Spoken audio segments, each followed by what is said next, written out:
J'ai une bonne nouvelle pour toi. Quand tu comprends ça, hein, tu comprends que ta maison peut devenir une zone de non-droit pour Satan. Je dis encore, quand tu comprends ça, tu comprends que ta maison peut être une zone d'exclusion démoniaque. Ça vous arrive pas, vous? Quand vous vous levez le matin, vous voyez les cafards vivants mais retournés, ça vous arrive pas?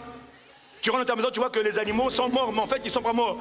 Ils ont été comme retournés, pourtant, parce qu'il est rentré dans une zone qui n'était pas la sienne. Ils utilisent beaucoup les animaux, se transformer, et les cafards c'est leur préféré. Qui n'aiment pas les cafards, ah non, non, non, c'est normal, il est retourné, écrase-le seulement. Ça dit, finis-le. Allez, coup fatal, je peux continuer. Et avec ma puissance spirituelle. Là, je te parle de la puissance du Saint-Esprit. Quelqu'un me donne un bon amen. Donc, tu comprends que beaucoup de gens se sont fait avoir parce qu'ils n'étaient pas suffisamment chargés, remplis, jusqu'à déborder. Donc, ils ont été vulnérables.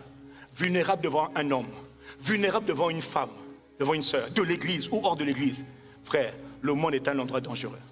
Et quand tu comprends ça, et quand tu comprends que même quand quelqu'un est fort, je vous ai dit, on peut l'avoir par la nourriture. Oui, parce que la nourriture transporte aussi, on peut transporter des charges spirituelles à travers la nourriture. Ok? Quelqu'un dit amen. On peut transporter des charges spirituelles à travers des vêtements. Voilà pourquoi moi, je fais attention à tous les cadeaux. Je n'aime pas les cadeaux. Donc si tu me donnes un cadeau que tu vois que je n'ai pas accepté, parce que tout objet peut devenir dans le monde spirituel une arme. Tout objet, je dis bien tout, un vêtement, un bijou, une montre, un tableau, une œuvre d'art peut devenir une charge spirituelle. Tu places dans ta maison, tu viens de placer un démon dans ta maison. Il a le droit de te tourmenter. Il y a tellement d'histoires de ce côté-là. Que Dieu te donne le discernement. De ne pas tout accepter. De ne pas même l'argent, même un billet qu'on te donne peut devenir une charge. Parce que tout ce qui est matière peut devenir un objet pour te contrôler. Et l'objectif, soit c'est de te tuer, soit de te rendre malade, soit de prendre le contrôle, de tes pensées, soit de prendre le contrôle de tes sentiments, et le contrôle de ta volonté. Ça s'appelle l'envoûtement. Ça s'appelle l'ensorcellement. Est-ce que je parle à quelqu'un? Est-ce que je parle à quelqu'un? Donc tu as intérêt à être quelqu'un qui est rempli et revêtu de la puissance. Quel que soit le niveau, il faut que tu sois revêtu de la puissance.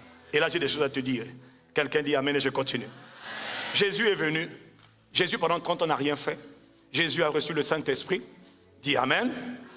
Et Jésus est allé dans le désert. Et au bout de 40 jours, il est revenu maintenant revêtu de la puissance. Et je vais t'expliquer comment, tu sais, je suppose, que le baptême du Saint-Esprit est en vérité l'introduction à la puissance. Mais ce n'est pas la puissance, c'est l'introduction à la puissance. C'est comme quand tu vas à la mer, et bien quand tu veux te baigner, et bien écoute-moi, on ne se baigne pas avec les pieds dans l'eau. On se baigne avec le corps dans l'eau. Quand l'eau touche les pieds, tu ne vas pas nager.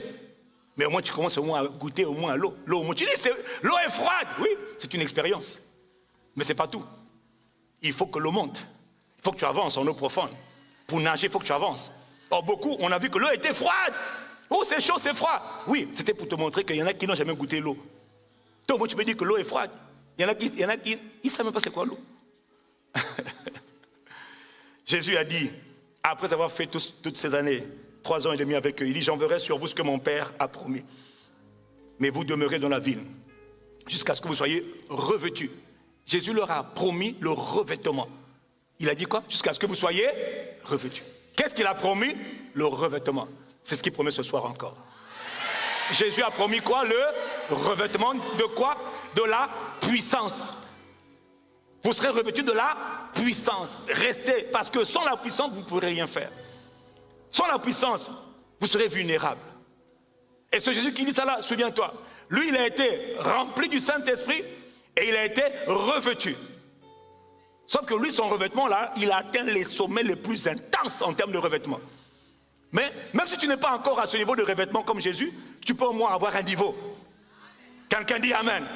Et mon but c'est de t'emmener au moins à vivre dans un niveau. Sur une échelle de 1 à 100, commence au moins à 2. Et puis après tu grimperas un peu. Dis-moi amen. Ne le reste pas à 0. Donc il y a 2 expériences. Il y a être rempli et puis être revêtu. Lui il a promis le revêtement. Ça veut dire que c'est sa volonté, oui ou non? Oh mais dis-moi amen et j'avance.